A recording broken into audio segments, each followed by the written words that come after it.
اعوذ باللہ من الشیطان الرجیم بسم اللہ الرحمن الرحیم ربی اشرح لی صدری ویسر لی امری واحلل عقدۃ من لسانی یفقہوا قولی۔ السلام علیکم ویورز، کیا حال ہے؟ امید ہے اللہ کے فضل و کرم سے آپ سب خیریت سے روزے ادا کر رہے ہوں گے۔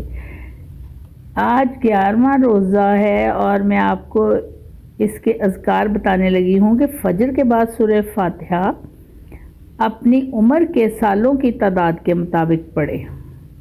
جتنی آپ کی ایج ہو اتنی ہی تعداد آپ کی سورہ فاتحہ کی ہوگی۔ کوئی 40 سال کا ہے 40 بار پڑھے، کوئی 50 سال کا ہے 50 بار پڑھے، 30 22 جتنی ایج ہو۔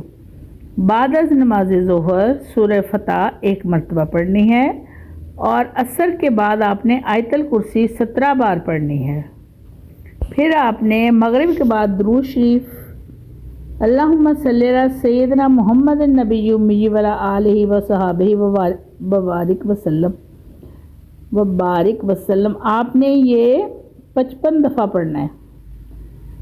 اس کے بعد آپ عشاء میں صلاۃ التسبیح پڑھیں یا استغفار کی تسبیح کریں یا درود شریف پڑھیں۔